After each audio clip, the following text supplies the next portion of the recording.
Welcome on in to the Utah Blockcast. I'm Steve Bartle, KSL Insider, or KSL Sports, Utah Insider for KSL Sports. You're inside. I'm Steve Bartle. I can see it. Inside. There's walls behind you. At KSL Sports in Utah. Joined tonight by only Cam Beck, the only Cam Beck. Cam Beck, how are you? We didn't invite Tyson golfing last week. We didn't invite him to the pod this week. Suck it. Raiders fan. Probably somewhere sitting in a corner sulking. Right? Very tough. Our offense that generated 22 points. Were they in the running for Harbaugh at the time of the... Who, the Raiders? Yeah, when that was all going down. Were they in the running for that, or were they all in on Antonio Pierce? They were not all behind Antonio Pierce. Antonio Pierce was all behind the Raiders. And he does that, I hear. Yeah. So, you know. You got to respect the game from Antonio Pierce. Like, dude. A few years ago, he was a questionable assistant on a team that was, really only upstaged by Dion in Colorado now. Truly. Nobody has done more for Herm Edwards' legacy than Deion Sanders the past 2 years. Shout out to Herm Edwards somewhere out there. Recruiting violations. Just still to this day.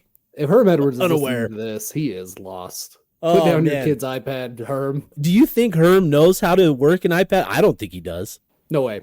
Herm hasn't known how to work an electronic device since 1995. He doesn't even know about cameras. He's just been yelling at the producers. Yeah, so obviously going to talk about Utah's, just a quick rundown of the show. Obviously going to talk about Utah's 23-12 victory over the Baylor Bears. Obviously one hell of a defensive effort. We'll talk about the passing game. We'll do a little bit on Isaac Wilson specifically.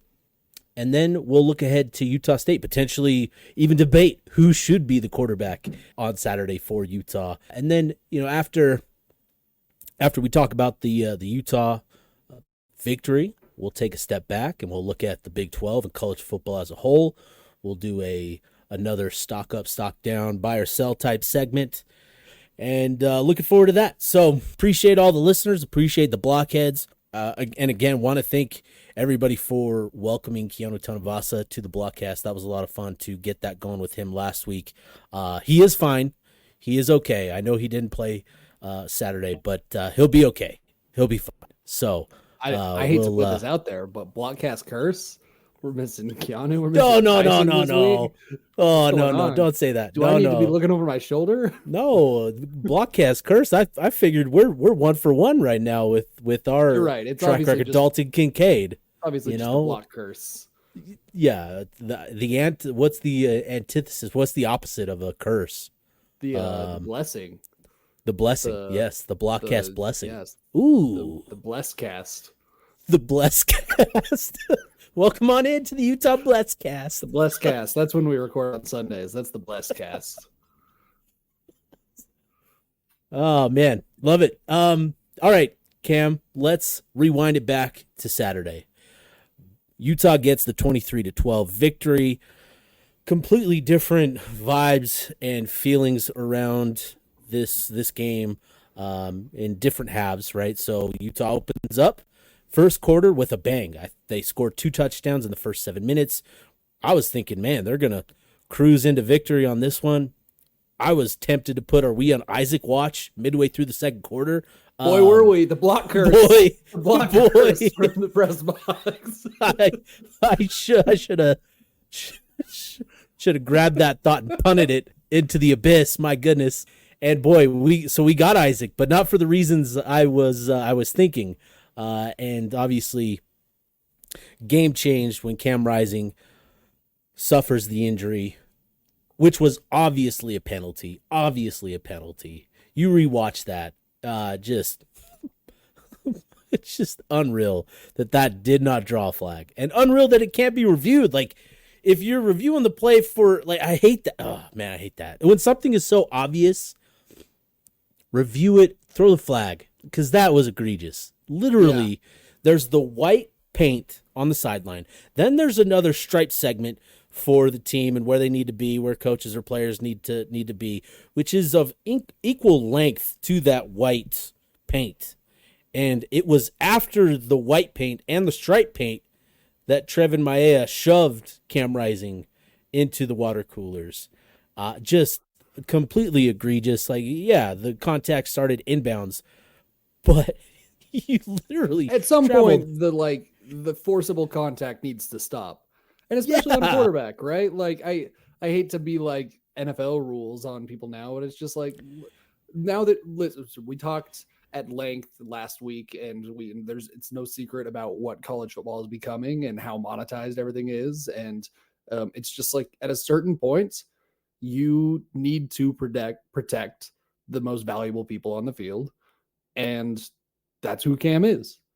Like, I don't know what Utah, I don't know how you can watch that portion of the game. I don't know how you can watch that hit on Cam.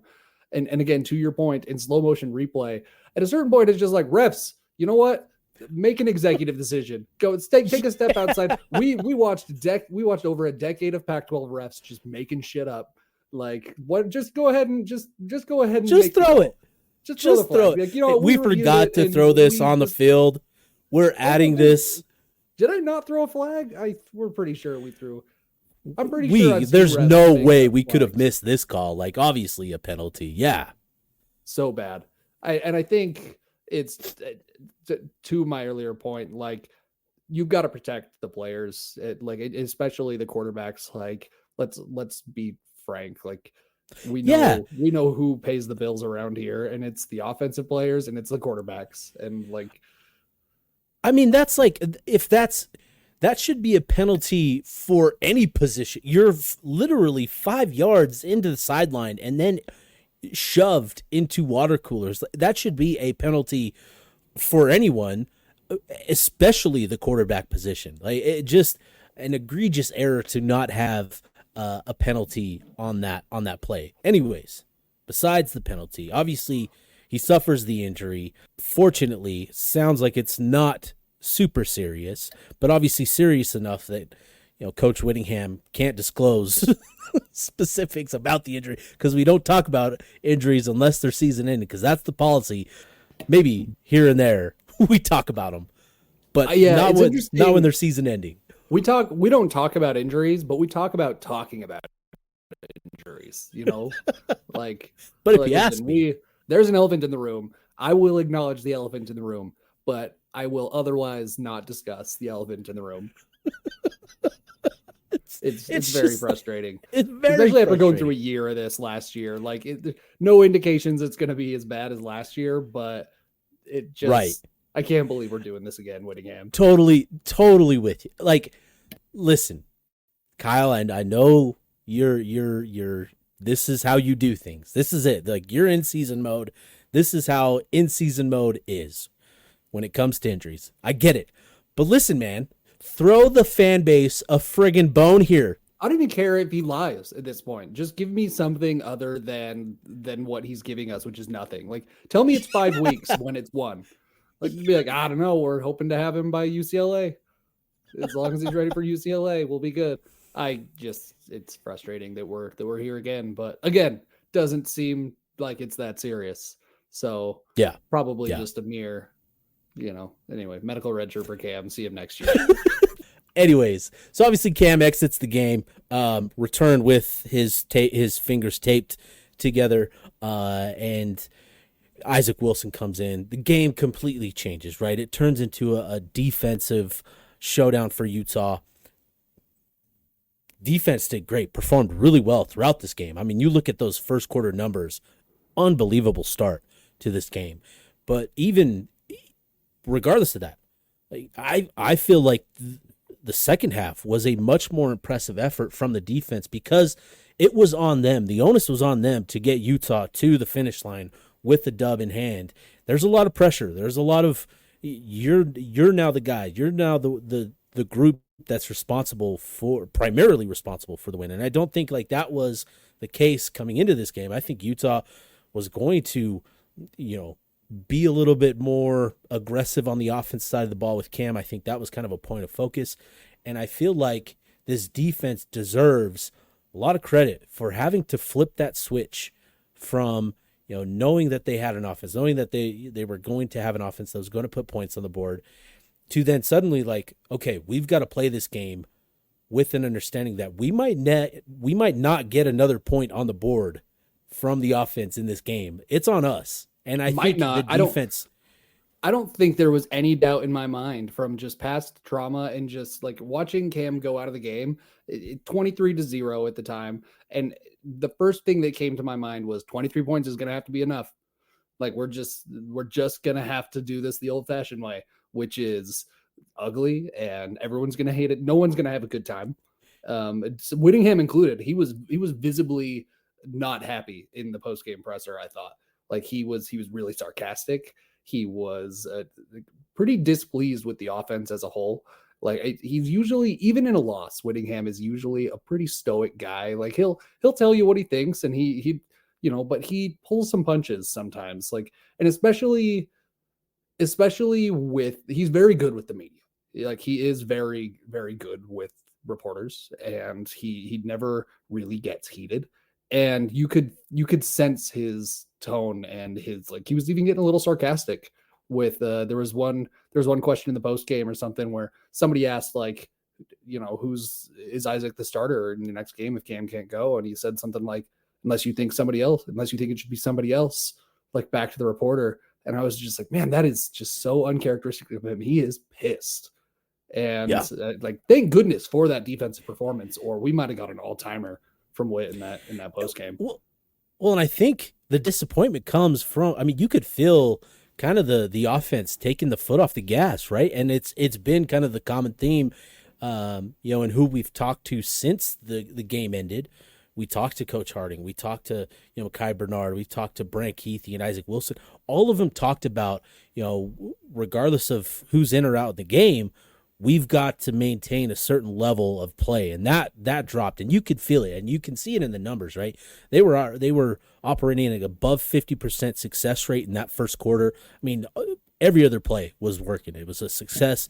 That second quarter dipped to like 14-15% success rate, and that's with Cam in there for most of the quarter. That's crazy. So I think that even before Cam leaves the game, you could kind of sense that Utah eased up a little bit. I think for Kyle, that's disappointing. Not even, Cam exiting the game, the offense couldn't put together drives in that second quarter to build on that first quarter lead. And then Cam exits the game, and you could feel it with the team, with the fan base, with stadium.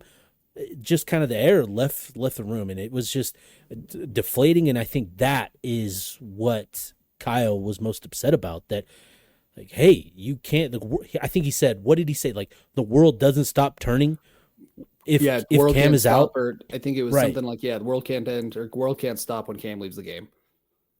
And that's yes, like it can't, like you've got to keep going.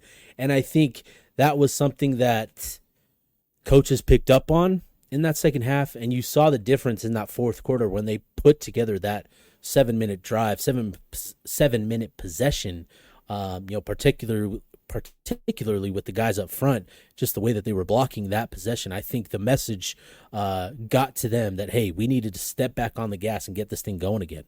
Well, and the senior leaders in the second half really pulled it together for the offense. Kai Bernard had a big second half, had a couple of big runs and runs in big moments that you need from somebody like that, who's had almost as much time in the program as Cam, and who knows, like, we've done this before without Cam. We can do it again without Cam. There is no choice. We're not going to lose this game because we're not going to blow a 23-0 lead because he went out. And but to your earlier point, it did change completely when he left the game. Like I think in 2 quarters and change, Utah threw 9 passes after Cam left and completed 4 of them. It's just, we talked all offseason. We've talked through a couple of weeks so far into the season about how this team is built to throw the ball around this year. And you saw it in that first quarter. Utah was slinging the ball around. They were running when they had to, when it was advantageous. Had a couple of big runs in the first, but it was very clear that they were gonna toss it around a lot. And in the second half, they just completely had to find a new identity on the fly. And it's partially it's not I don't want to put too much of this on Isaac Wilson because he is again a true freshman. He's been getting probably fewer reps than he might have even normally gotten as a backup because Cam's in a position where you want to get him as many reps as possible to make sure he is back in sync and comfortable after missing a whole season. And so there's something to be said about just nerves and discomfort and lack of familiarity of him being back there. But it was very clear that at an organizational level, like from Andy Ludwig and down, as soon as Cam left the game, Utah had no idea what to do. And that is the core problem in my mind. Well, It's not the players, it's not who was under center. It's that like when that guy came in the game, the offensive coaching staff had no plan. to be fair, they did give Isaac opportunities to throw the ball down the field. Multiple opportunities. I shouldn't say multiple. There were at least a few opportunities to throw the ball down the field.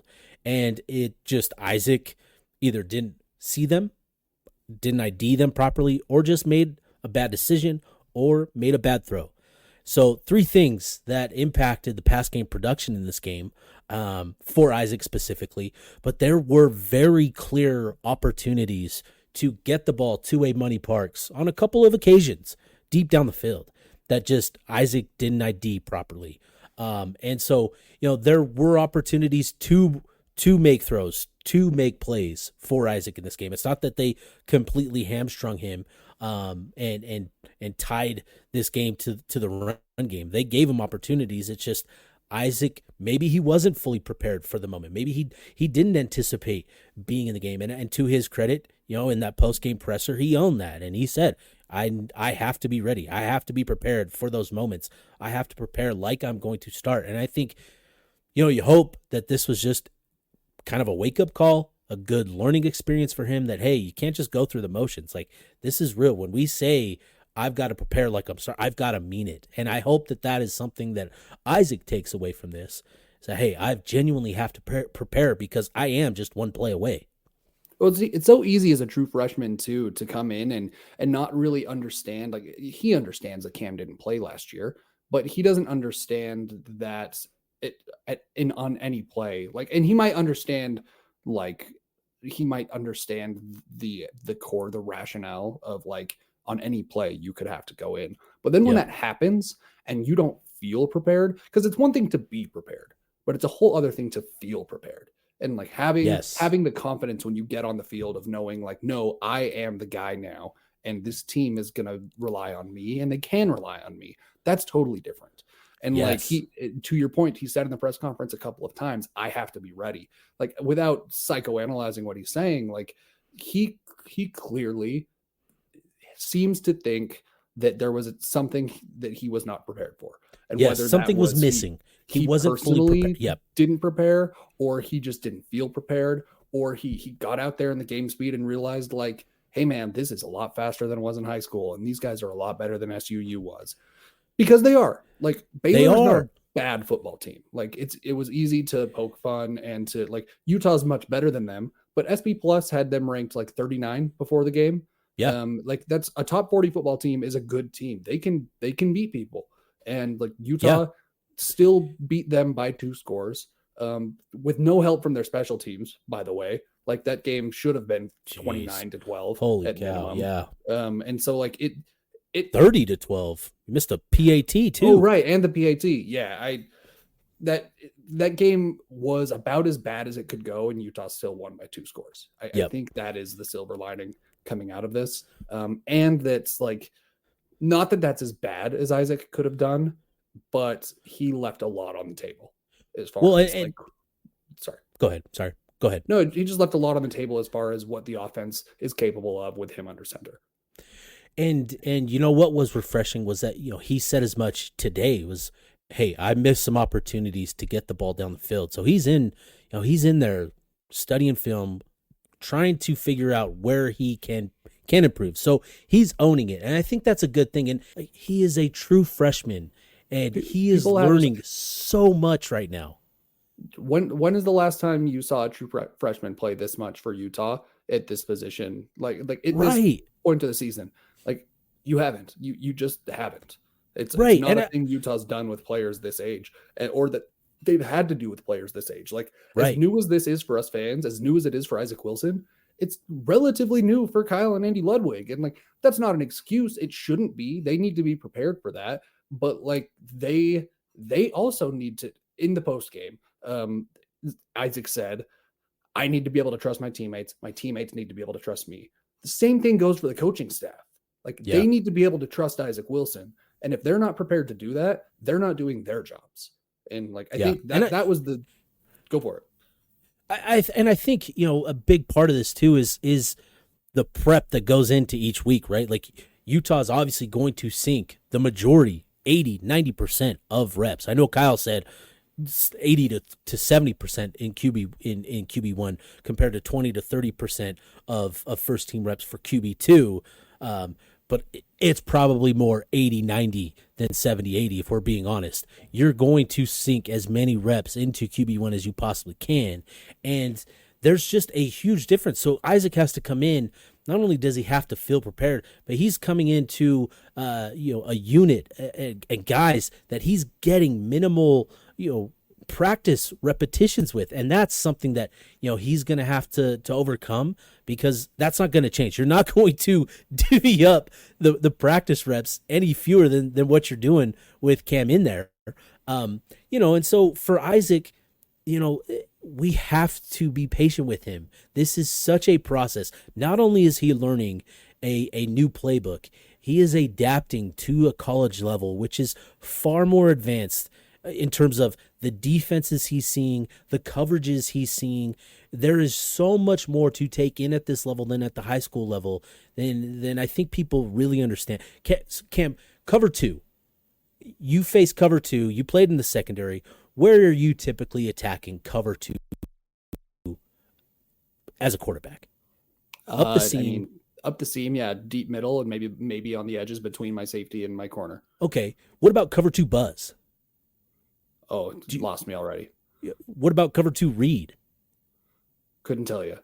There are variations of coverages. Like we talk about, well, he knows how to attack cover two. But what sort of cover two? Like this is the thing. It's like he's playing opposing defenses and coaches that are trying to keep their jobs, trying to get paid more. They're going to do all that they can to make life hell for this true freshman quarterback. He's learning how to properly identify these different coverages and understanding where to attack them, right? So there's so much going on for a true freshman. It truly takes time to not only deepen your understanding of what you have to do on the offense side of the ball, and then you have to gain an understanding of the adjustments that you'll need to be prepared for based on the coverages that you see. And that's not the Andy Ludwig off. That's just football. That's college football. Well, and to be thrown into that game against this is not your regular Big 12 coach. And I say that in the sense of I'm not here to stand for Dave Aranda as a head coach. Like this is probably his last season at Baylor. But he is still one of the best defensive coaches in college football. He ran and is widely accepted as one of the best. He ran one of the best defenses every year in the country at LSU. He can recruit on the defensive side of the ball, and he can scheme like hell on the defensive side of the ball. Before he left LSU, he and Brent Venables were the two guys that people would say things like, why would he leave his job? He's the best at what he does, and he's paid well for it. Like, he obviously had higher aspirations, decided to give the head coaching thing a try, but Isaac Wilson wasn't playing against a flag football team and one of their dads who's volunteering on Saturdays. Like, Dave Aranda is a very good defensive coach. And they were absolutely chomping at the bit to get Isaac Wilson. Like, they knew their opportunity, right? Like, every team understands the opportunity when Cam Rising goes out. And so, they were coming for him. And yes, he only was 4 of 9.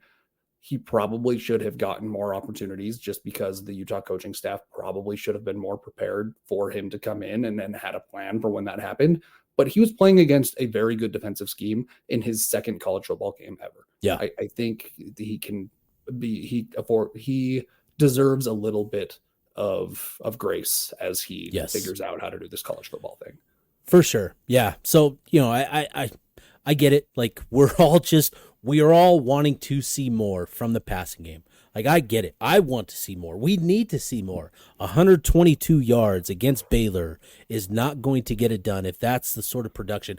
Like that's, to me, Kyle Whittingham, one of the best to ever do it. But the fact that he's harping on needing more production out of the run game. No, man. Like 122 yards through the air is not good. Like it's not going to get it done.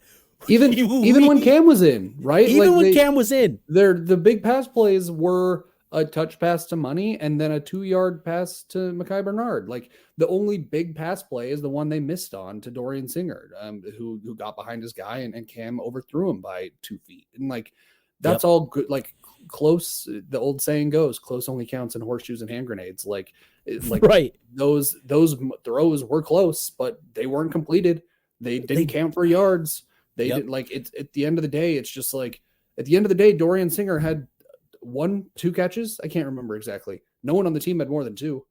And so it's like we keep hearing that the passing game is there, that the passing game needs to be a focus. And like, it's so easy to make what happened in the second half and to focus hard on that. But to your point, outside the first quarter, it wasn't really there anyway. And frankly, even in the first quarter, passing yards. 6 passing really yards there. Yep. 6 passing yards in the second quarter. Yeah. I mean, we 2-3 weeks ago were making jokes about 4,000 and 5,000 yard Cam. Like that's not going to happen unless things change dramatically. Obviously he has to be in the football game for that to happen. But like that first quarter did not look to me like a team that was going to be a serious passing offense this season. Like it needs to get dramatically better than it was in the first half against Baylor.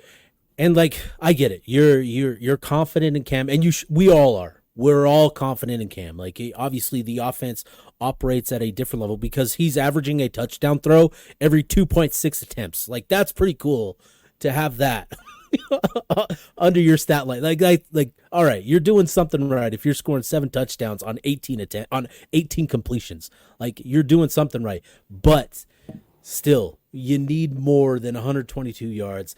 I think they're averaging 225 right now.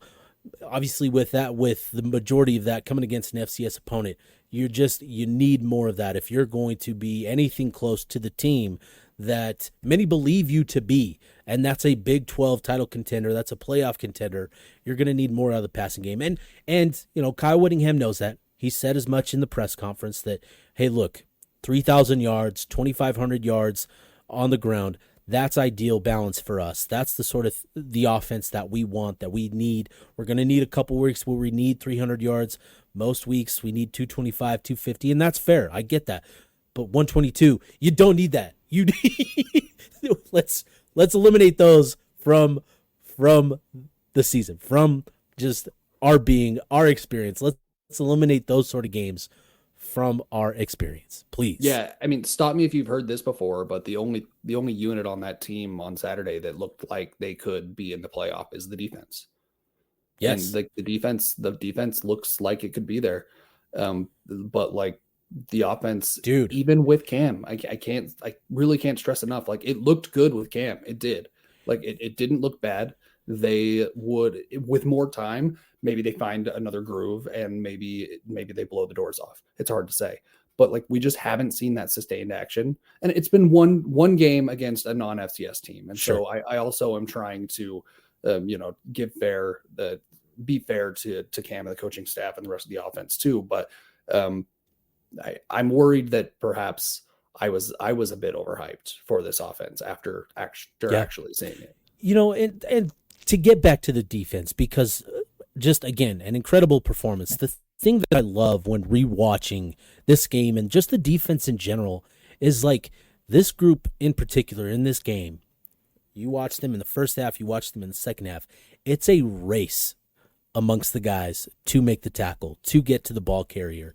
Like, love watching Karenni Reed, love watching Leonard Barton, Teo Johnson, Nate Ritchie.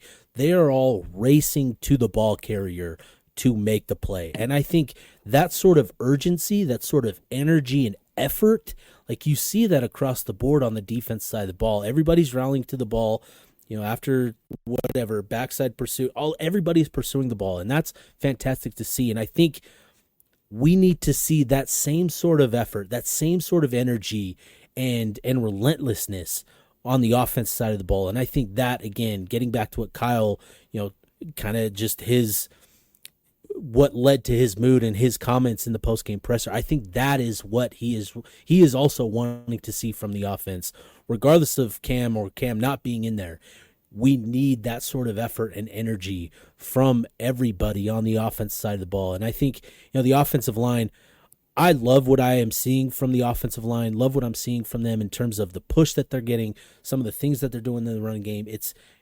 Consistency is coming along. Yes, there are moments where they're losing their blocks, but that's what you get at this level. You're hoping for 60% in terms of who wins that rep. You're hoping for 60%. That's the bar, and you're getting that out of Utah right now with the guys up front in the run game. They're winning more often than not in terms of their blocks. Now, the run game, big part of that, and getting more out of the run game, I think, is on the running backs. And we heard Mekhi Bernard today at media availability talk about that. And he said, I left money out on the field, referring to opportunities, green grass that he missed. And I love that from him. I love that he took ownership of that. He knows that there was yards available to him that he just didn't see. And I think he's going to be much better moving forward. The other guys in the room, expect the same from them, because Mekhi is the leader in that room, and he's going to get everybody else to make sure that they're following along. So, any other final thoughts from the game, Cam, before we kind of switch gears and take a look at the Big 12 and the rest of college football from week 2? I again, stop me if you've heard this before, but I think we might need to consider whether this is the best duo of linebackers Utah's ever had on defense. Karenni Reed and Lander Barton are just incredible, and Sione Fotu, when he came in, to relieve Karenni in the second half too, he looked really good. Not to say that Utah didn't miss a beat without Karenni out there, because Karenni is just so good and fits in that role so perfectly. But really, again, with all the pressure on them, with a couple men down after the targeting penalty, and with whatever was going on with Karenni's leg that had him miss most of the second half, the defense just looked as good as ever. And how about these defensive ends, man? Connor O'Toole, Van Fillinger is my defensive MVP so far. Just holy cow! The plays Van is making are just incredible, dude. Van Wagon Fillinger, man, because he got on his wagon a couple times in that game, and he is a wagon himself now.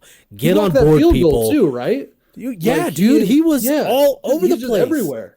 Dude, his leaping, diving tackle on the sideline to get Finn out of just the stuff we're seeing from Van now. We knew it coming into the season. He finally fully healthy, 100%, and we are seeing what Van is capable of. And man, could not be happier for him, knowing the struggles that he's been through over the last couple of years, with the injuries that he's battled, with his willingness to be out there for his teammates, regardless of not being 100% or even 90%, maybe not even 80%. He's been out there for his guys, and to see him playing at this level, fantastic for him. Love seeing Connor O'Toole, 2 sacks, strip fumble. Love seeing that for those guys. I got one last thing, Cam. Do you have an opinion on who you want to see as a starting quarterback against Utah State? How much time we got for this segment now? We're already over 30 minutes into this. I do have an opinion, actually. And I have a couple of reasons for this argument. And one of them is I kind of want to start with this and frame the rest of my arguments around this. This game doesn't matter. And I say that somewhat tongue in cheek, but not. It is a rivalry game. It is. I'm more. There are 2 rivalry games on the schedule I'm more interested in than this Utah State game, and that's BYU and Colorado, frankly. I am fully invigorated in this Colorado rivalry. Like they forced it Oh, on us yeah. in the Pac-12, and I'm Yep. in now. Owning it now. It's ours. Yeah, yeah, back off everyone else in the country who hates Colorado. Like, They're ours. Yeah. No, I in the current playoff format, if you win your conference, it truly doesn't matter what you do in the non-conference. And frankly, early in the season, it almost doesn't matter if you lose anyway when it comes to like at-large stuff and rankings. Like take care of business in conference, and this game doesn't matter. The second thing is that Utah State's just not a good team this year. And like, Yeah. it's a little early to say for certain what they are and what they're not. But SP Plus has them ranked like 93rd. That's not good. That's bottom quarter of FBS. They're ranked below 6 FCS teams in SP Plus. Ouch. And I mean, again, they're a Division I football team. They're going to be at home. It's going to be a big game for them.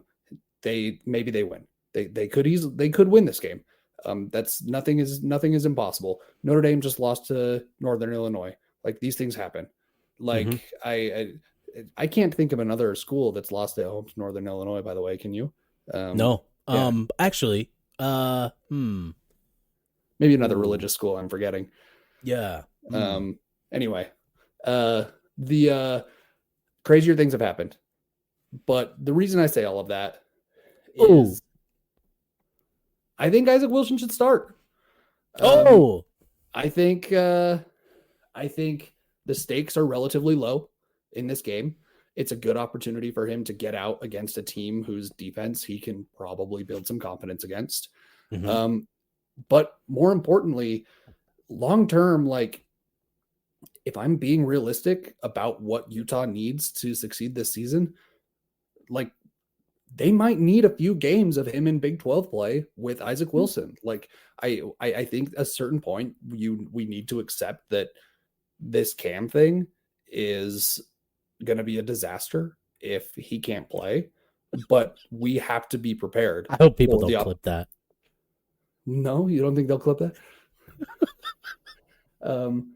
I don't know that it will, I guess, be a disaster, but if Cam goes out hurt again, you need someone prepared to come in and step in. And like, this is the opportunity to get Isaac Wilson reps that you might wish in 6 weeks that he had gotten. If Cam takes all the first team reps in practice this week and then does or doesn't play, what does that mean for Isaac's long-term ability to actually be the number 2 guy? Like we've already seen some evidence that this team, this coaching staff, maybe even himself don't have the confidence in him that they need to. And like, this is a great opportunity to instill that confidence with pretty low risk of actually hurting any of your long-term goals this season in doing so. Like Cam might need a week to rest that hand anyway, depending on what's going on with it. We'll never know until he's actually on the football field. Like, let this be the week where Isaac gets to get those 90% of first team reps. Let this be the week where he gets to develop some of that chemistry with those guys, especially some of those guys who frankly came here to play with Cam Rising, not to come play here with Isaac Wilson, you know? And so like, let him start to build a rapport with his team. Again, he said in the post game, I've got to trust my teammates. They've got to be able to trust me. Let's start building some of that trust this week. Let's give them an opportunity to see that he's got the talent to be in this position. He's the future of this offense, but he hasn't had an opportunity to really grow in this offense yet, or to have a time to show it. And I think this is the best opportunity for it. I'll push back a little bit just because they have shown confidence in him. They have given him a leash. They have given him opportunities. But I'm with you in the sense that, you know, he does need reps. He needs opportunities, more opportunities. And I'm with you there. I think, you know, Utah, I hate the mindset of, you know, just trying to get out with a win, but they still gave Isaac plays and opportunities to make plays through the air. And so it's just kind of this 9 throws unique, though. Like, I mean, you had how many possessions and how quick did those possessions, like how quick did that Colorado's second half go? Like, backup quarterback came in for Shador when they were down however many points, and he had more than 9. They were down, and that's Colorado doesn't know how to run the ball. They don't know where the run play button is. Colorado is an air raid team. Like, so like an air raid team running a spread offense. How's that going? Yeah.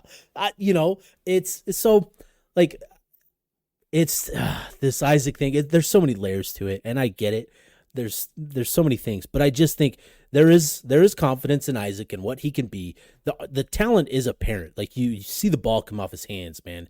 It's pretty. Like it's tight spiral. There's velocity behind it. It's fun to watch him throw. It's just he needs even compared to deepen. Cam. Yes, like watching Cam throw and then watching Isaac throw, and you're just like, if all you saw was cut-ups of the ball leaving their hand, you would think like, Isaac was this guy quarterback. Exactly. Right. You see it. And I just think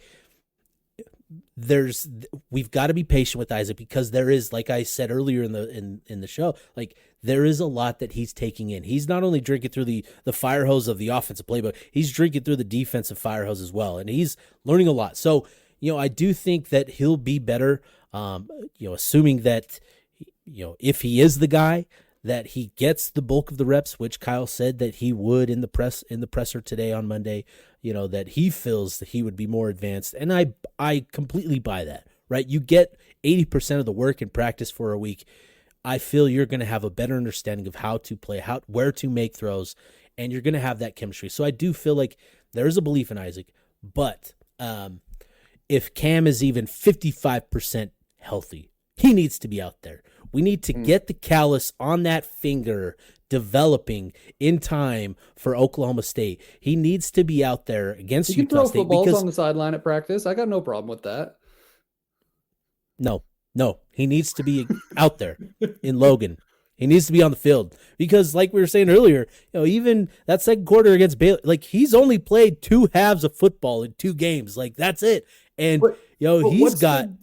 But what's the long-term trade-off, I guess, is what I'm saying. Like, what if Cam goes down again? Then what? Do you just throw away the season offensively? Do you just How important is that Oklahoma State game? 2023 back again.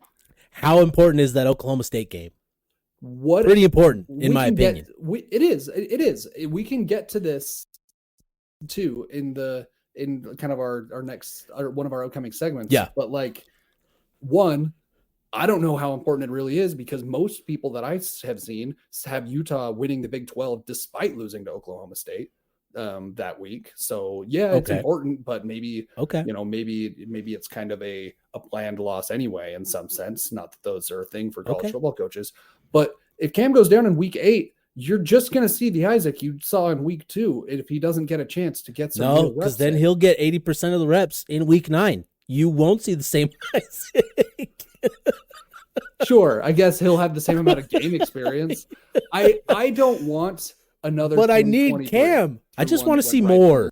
I guess maybe I have too much confidence in Cam right now, in that like I think even if he's fine. My other point on Oklahoma State is like, did you watch them this week? Did they particularly worry you? I mean, look, and we'll get to this. In fact, we'll get to this. But look, they didn't look great for a good portion of that game. But still, it's going to be at home or on the road for Utah, at home for Oklahoma State. Ollie Gordon, look, you shut him down, you're going to have a great chance at a win against Seems easy, by the way. Yeah. Seems easy to shut him down so far from what I've seen. But man, I just want to see more from Cam. That's all. I'm just maybe I'm a little greedy, I just want to be sure. Like that's what I mean. I guess I'm just taking it as like, if I'm going to lose a game because of my backup quarterback, I would rather it was this Utah State game than it was a game later in the year. And I think this is the best. Like I would trade that Utah State game for any conference game. Well, maybe not any conference game. Depends on who they're playing. Like, sure, if Utah lost to Utah State and it's what needed to happen for them to beat Colorado, I'm just like, what happened in that Colorado game? What are we doing? What happened there? Because that's another team I think Isaac Wilson could probably beat right now.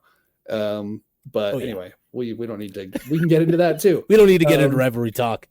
Man, I guess that's my thing, is I just keep coming back to like, I don't care about the game this weekend. It truly, for what Utah wants and needs to accomplish this year, this is truly an exhibition game in my mind. And so yes, I want to win because I want Utah to win every game. And like it will be important in the long run for them to win, yada, yada, whatever. But like of all of the remaining games on their schedule, this is the least important and it's not close. All right. Yeah, I'm with you there. And yeah, not close. All right. Let's take a quick break. We'll come back and we'll continue with a look at the Big 12 and the rest of college football.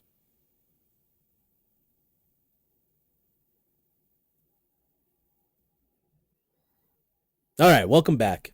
Utah Blockcast. That was fun talking Utah, talking offense, talking pass ball and quarterbacks. Always just the hot topics. For us. I always wonder if it's fun for the people listening. If the listeners are just mad, just angry. These guys, what are these guys talking about? These guys are talking out their.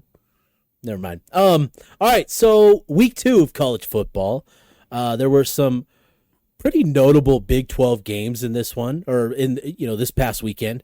Some big wins for the conference, I think. And so let's give a couple quick shout outs to some Big 12 programs. Iowa State getting the win over Iowa in the Cyclock game. Really, it's El Assico. We can call it what it is. I think it lived up to it. From what I could tell, that game was pretty ugly at times. Just what you'd expect. Yeah, I mean, listen, I don't have a lot of love lost for Iowa State, but I was glad to see them win. It was fun, especially the way they did, like last second field goal. That's always fun. Oh yeah, yep. On the road, they just too, like, better. What a great way to win. Great win, yeah, great win for the conference. Shout out to the Iowa State people.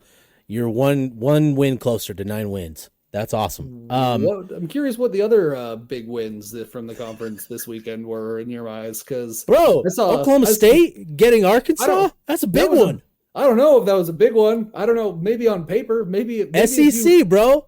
You had SEC to the tally, the newspaper, and you're like, "Oh, Oklahoma State beat Arkansas." That's all I need to know about that. Good job. That game was disgusting. It was so gross. I can't believe Oklahoma State won that game. They had absolutely no business winning that game. 32-10, second half overtime difference. That was insane. They were down 21-7, and they come back and win 39-32. What an ugly score. Very Both deserving teams of that missed game. Field goals in overtime. Like, are you kidding me? Like, awful. I think I can't remember exactly how many yards each team had, but Arkansas almost outgained Oklahoma State by 300 yards in that game and lost. Like Bill C does a Bill Connolly for ESPN, the owner of SP Plus. He does like a post-game win expectancy for all the games, like to see essentially, does SP Plus think you should have won this game that you won or not? And their post-game win expectancy was something like 15%. Like it just, there was no reason or logic that says that Oklahoma State should have won that game, but they did. And so like, if there's one thing to fear about Oklahoma State, it's that, like, I guess they can win games they have no business winning. Yeah, they were. So here's just some numbers: 648 total yards for Arkansas, 385 for Oklahoma State. Yards per play, 7.0 for Arkansas, 5.2 for Oklahoma State. 7. Third down efficiency. They gave up 7 yards per play and 1. Like, what? Yeah. What is happening? 33 first downs for Arkansas to 21 for Oklahoma State. 11 of 19 on third down for Arkansas. 5 of 16 for Oklahoma State. Just awful. 36 minutes of possession to 23 for Oklahoma. This is sick. Oh, it just gets worse. Sad, man. So like it makes me sick for Arkansas fans. Like they all had miserable Saturdays and Sundays. And shout out to our guy, Jaquindon Jackson, 149 yards, 3 tutties. You should have never left, but we still love you, big guy. Anyways, we'll end it there. Man, Arizona State. That was okay. Sorry. I'll give you that one. That was they gave some of it back there at the end. But Arizona State looks like they might be decent this year. They're pretty impressive. Might have put something together. They are looking pretty impressive. So 30-23 was the final score, but they were up 27-3 at one point. Yeah. just super impressive. And they were running the ball all the way down their throat, just cramming it down there. 346 yards on the ground for Arizona State. That run game is pretty dynamic. Obviously, Camp Scatabo, 262 yards. Oh my goodness, that's disgusting, sick, man. Like, it seems like maybe Arizona and Arizona State have flipped roles this year. Dude, yeah. Like, Arizona State's got the running back that can't be stopped, and Arizona's got They're the receiver Monstars that can't be stopped. It doesn't make any sense. Yeah. Speaking of Arizona, I actually, you know what? We're gonna come back to this in a later segment. But Arizona also won. Yes. Yeah, they did. Well, that's all I'll say. BYU won in maybe the ugliest football game of the weekend somehow. I don't know if any of you watched that Friday night game, but talk about teams that just absolutely refused to score. Like SMU was just, I don't know if the end zone had, I don't even know. Repellent? Like, dude, it was awful. The end zone was the glue factory, and the Mustangs had no business in going there. Like, it was I think they had at least 2 red zone turnovers. I think they had a turnover on downs in the red zone. They missed a couple of, I think they missed a field goal. All they kicked was field goals. They had 5 field goals for 15 points and lost to BYU 18-15 at pretty much the buzzer. What an ugly game. So 1 fumble lost, 2 interceptions thrown for BYU, 2 fumbles lost, 1 interception thrown for SMU. BYU was 2 of 13 on third down. SMU was 3 of 16 on third down. 5.3 yards per play for BYU, 3.5 for SMU. Just some brutal football. And those turnovers too were like sequential. Like, it was like BYU throws an interception on a screen pass. BYU throws an interception. SMU runs 2 plays and then fumbles on the 5-yard line. And then BYU throws an interception after 5 plays. And you're just like, you guys, I couldn't keep watching that game. I had to stop. It was rough. But yeah, Retzlaff had one of the worst interceptions you'll see of the year, of just threw it straight into a defensive lineman's chest who almost took it back to the house. Would have been SMU's only touchdown. SMU found a way to turn that into a field goal. Wouldn't you know it? Just brutal. I can't believe, like, you'd think that game was being played on Mars or something, because like neither team looked like they were comfortable on the football field. Just everyone was having a bad time, except like BYU's defense. BYU's defense was the only one who was like having fun. Everyone else was just miserable. That defense doesn't look too shabby, to be fair. Early in the year, Mitch Harper said something about like BYU could have a top 4 defense in the Big 12, and Utah fans all went crazy. And I remember at the time being like, guys, it's not that crazy. Like, they're going to be okay. And Big 12 defenses aren't amazing generally. Like, that's not an absurd prediction to make. And like, you might have been right. Might have been. Yeah, they look good on the defense side of the ball. Cam, can I give you my Big 12 power rankings? We can talk about it, and then we'll do a quick buy and sell. Or should we do the buy or sell, stock up, stock down first? Let's do stock up, stock down, because I'm going to talk about some of that. All right, let's get into it. I'll go first. Maybe. Do you want to go first? Go for it. Okay, I'll go for it. I'll spoil this week. I'm selling this week. It's a sell-off on my end. I've got a big purchase opportunity. I'm excited about this. Give me the stock of every opposing pass rush left on Colorado's schedule. First, the O-line isn't great to begin with. It's not. It's worse than it was last year. It's not great. Worse. And now the quarterback throws them and other players under the bus. Buddy. Shout out to Shadur. Like, what was that? Was that 2 episodes ago? You are playing a brave game. Like, you're going to throw the guys responsible for protecting you at 25% efficiency. Kiss that 25% protection you were enjoying out the window. Kiss it goodbye. So give me all the stock on the opposing pass rush left on Colorado's schedule. I'm buying each and every one of those teams. Van Fillinger and Connor O'Toole are each going to have 4 sacks in that game. Eating, baby. And that sounds like an exaggeration, but Nebraska had 6 and like could have had a couple more. There was at least 2 that got turned over from penalties that I saw.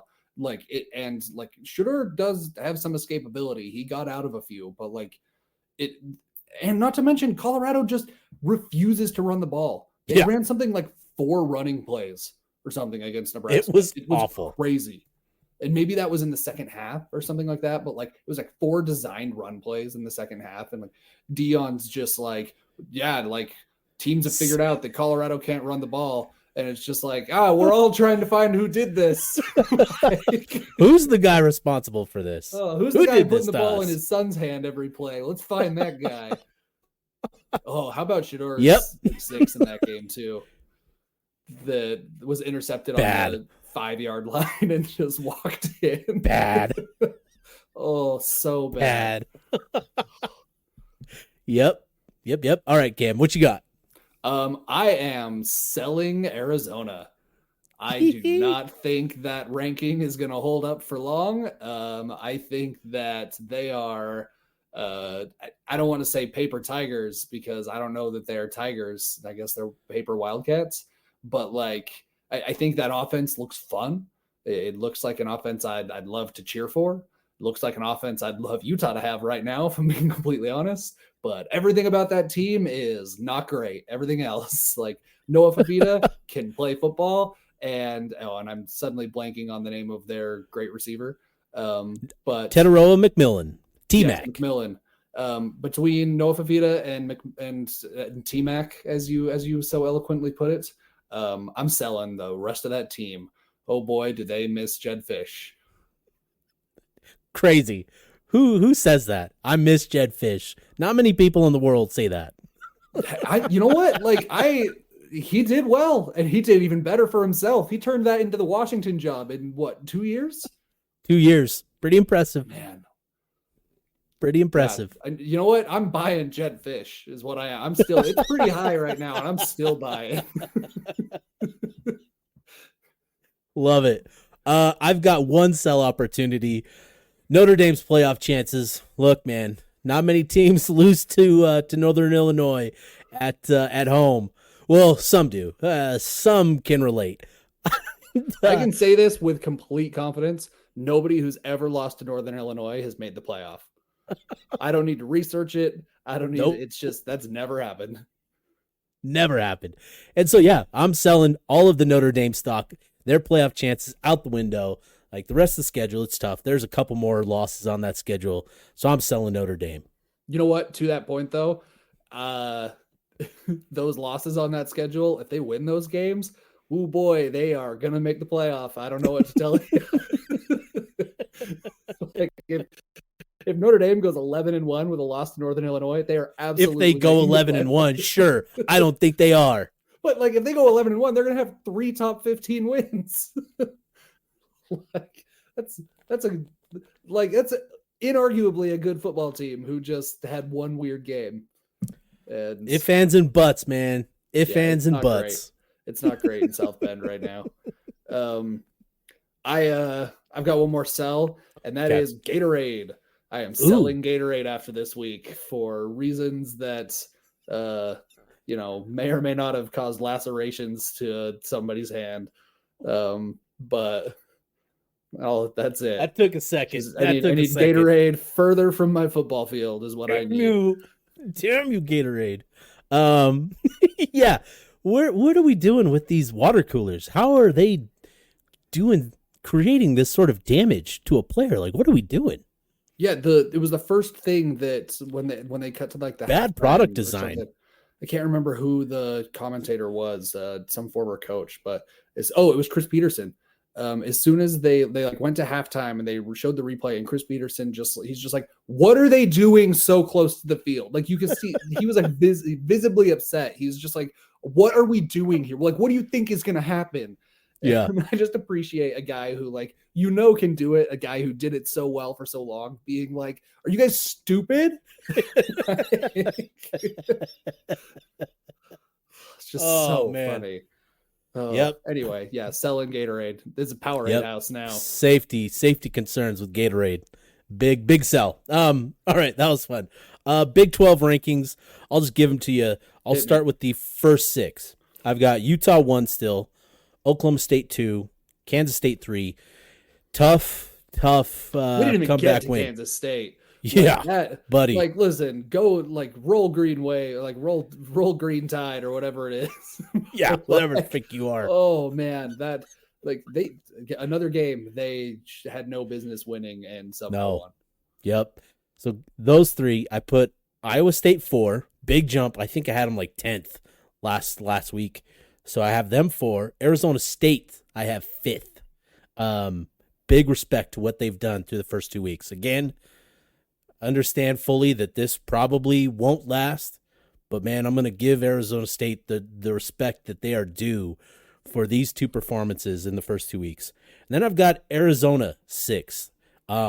Not ready to sell all of the stock just yet because T-Mac is dynamic. Still 2 wins. They haven't looked great. They're going to have a great opportunity this week against Kansas State, actually, on the road. We'll see. But Man, I'll tell you who I'm buying on your list already. Who's not there is Kansas. Really?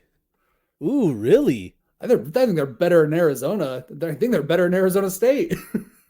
Ooh, man. I don't know, man. 23-17 loss to Illinois. Yeah, maybe. I mean, Illinois is not a bad football team. They're not. No, they're not. They've got a defense. I think that when they get into Big 12 play, I think Kansas might be like I think they're going to be one of those teams to beat. They were pretty highly projected. Like they were like I think a lot of statistical like simulations or whatever, like statistical models in the season had them like because they've got such an easy route to the Big 12 championship. Yeah, they do. So I mean, and so maybe that's going to bias it. But hey, listen, like my money makes money on an easy schedule. That's all I'll say. I don't know why I stopped it at 6. I should have just kept going to 8. We got a long way to go. I keep forgetting. There's 16 teams in this damn conference. TCU 7, UCF 8. UCF they've played nobodies so far. They've looked tremendous, but just have played nobodies. TCU at least has Stanford as a win. They played Long Island this past week, so whatever. And then I have Kansas 9, again the loss. Baylor 10, BYU 11. Respect for going into Dallas, getting the win there. SMU also not a bad football team. I don't know what was going on with the offense, but like that's again they'll have some wins. Season's still young, but like on paper, that's supposed to be a pretty good football team. It's like I don't want to compliment BYU too much, but that was a good win. Yep. West Virginia, I have 12. I couldn't tell you who they beat, but I just know they won. Cincinnati 13. They lost to Pitt. They were up on Pitt and then lost. Despite the loss here for Texas Tech on the Palouse to Washington State, I have them actually up a spot from 15 to 14. Yeah, somebody's got moving up the polls. 15th and 16th. Colorado, 15, man. Just the vibes are horrible right now. Houston 16 at 0-2. I gotta appreciate that it can always be worse. You can even Colorado is just like at least we're not Houston. Can always be worse, man. Oh man, well, man. Sign me up for like I'm Colorado's at 15. I'm still short in Colorado. Oh yeah, dude. Like, I'm still like we can go lower. We can go lower than 15. No man, I like it. It makes sense to me. I think I think I'm still a little bit less bullish on UCF and maybe TCU than you are, and a little more so on like I said on Kansas. But otherwise, I think it's a good list. Yeah, I do have a lot of questions Kansas, about Kansas State right now. Yeah, I'm with you. Like Kansas State hasn't looked great through 2 weeks.